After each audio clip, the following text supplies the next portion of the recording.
Before we go though, look. Future project maybe? Look at this. Some sort of thick cedar, look at that.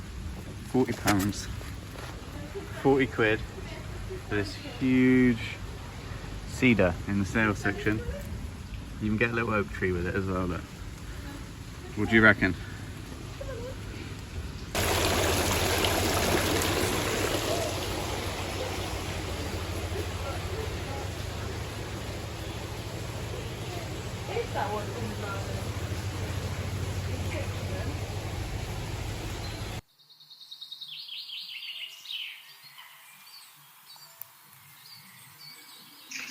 Alright, see if I can remember how to work this fucking thing. Okay, so welcome to today's video. We're working on this massive tree of life, white cedar.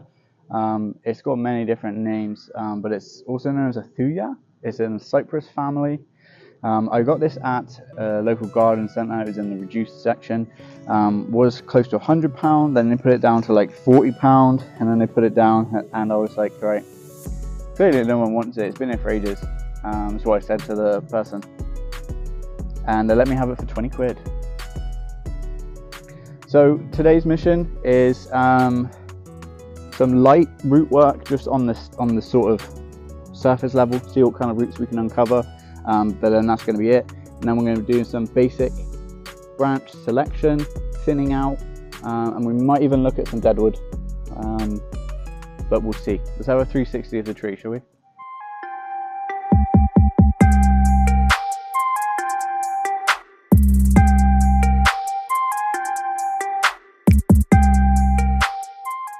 So tools we're going to need for this next section is a root rake, a root hook, and then a spiner chopstick as well, and a bin, because I feel like I'm going to take quite a lot off.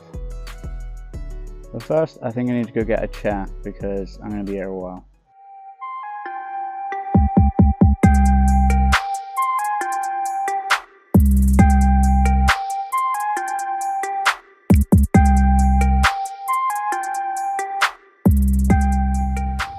So update, found some nice lateral roots here, hard to see on camera, but this is how much I'm having to take away just to get maybe an inch under the soil level. So if we want to quickly talk about the health of the tree, this is a great indicator. Look at this noodly goodness. Yeah, this is a very healthy tree. And it's just started raining. Brilliant.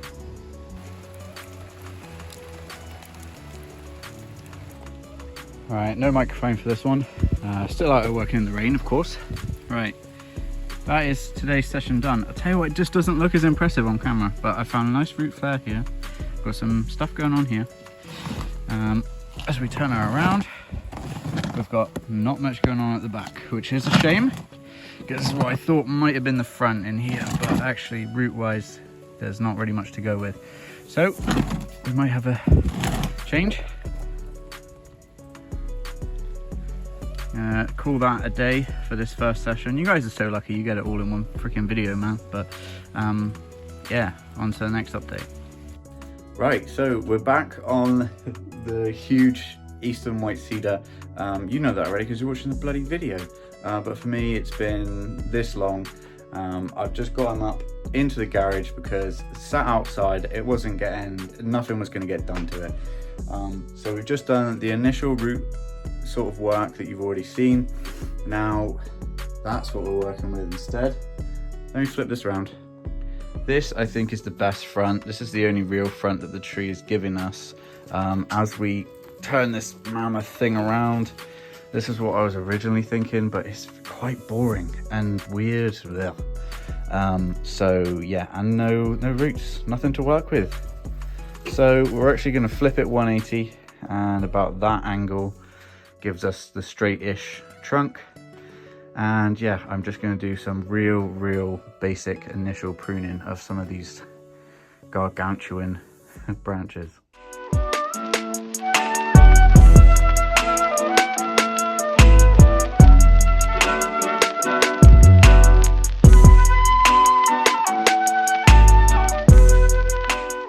So here we are. We've got 1, 2, this wide out. out. If this one doesn't back bud, we've got this one coming back. And what I'm stuck with now is, do we make an extreme chop back? Let's give you some perspective. Chop back to here and have this one come out. Do we go back to here and have this wired up? And this is our new one. Do we make this whole thing a gin all the way down to like there? Who knows? Who knows? I'm gonna ask Callan at Rosian Bonsai. His channel is linked here. He helps me out a lot. So we've got a few different ideas for the tree. Up now you're seeing Callan's idea. This one I quite liked, other than he suggested losing the bottom branches, which I wasn't really about that. Now you're seeing John, or MD Designs. You're seeing his design up now, which I really captured my imagination. I absolutely loved the extremeness of how low he went with that design. There's so much trunk to work with, don't forget. Now option 2, this is MD's second design, which is a little bit more traditional, you could say. Then we've got this absolute piece of trash that came in from Paul, aka the Tree Styler. Thanks for that, mate. Jokes, not really, that didn't help me at all. Love you really, mate, just kidding. Thank you chaps very much. All those suggestions were really good. But I think I found my own.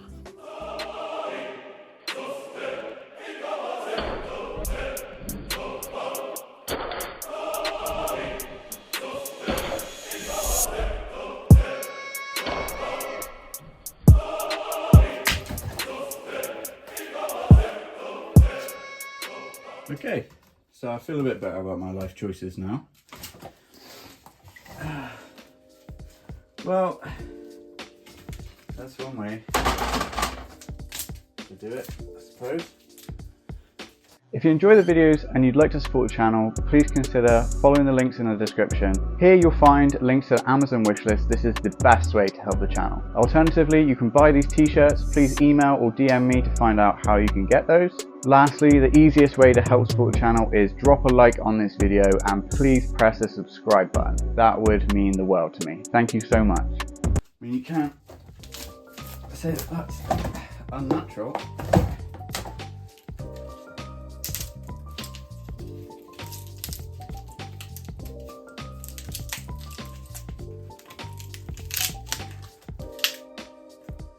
One of my favourite sayings is, if you're going to be a bear, be a grizzly.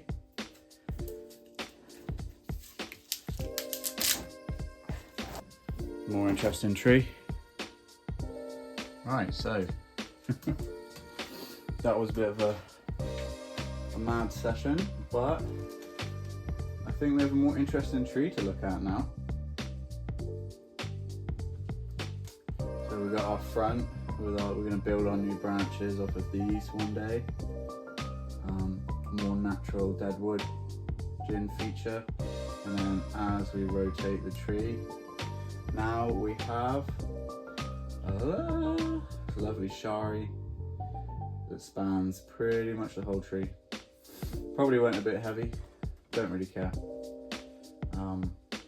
Just having fun with it. And that's how you make an interesting tree. So, what's next for this? So what is next for the Deadwood feature? I haven't got one on me. The person who I stole one from has stolen it back, god damn it. But a blowtorch, so I'm just gonna get one and just treat all of the wood with a bit of flamage. And then we can put some hardwood protector on there. You don't have to buy a bonsai specific one. You can get just a literal B&Q wood hardener, and that will protect it from the worst of the weather. You've seen me pot up a tree a million times. It's not that exciting. Use a free draining mix, and I'm going to put it back into this big tub that it came in, but fresh layer of soil on the bottom, and then I'm going to try and put some on the top as well, and just let it recover probably for 2 years before I do anything to it again. But I'll be providing updates for this as we go along. If you thought that was funny, if you liked it in any way, shape or form, please press the like button. It helps me out a lot. And if you haven't already, please subscribe. Cheers guys, catch you in the next one. Bye bye.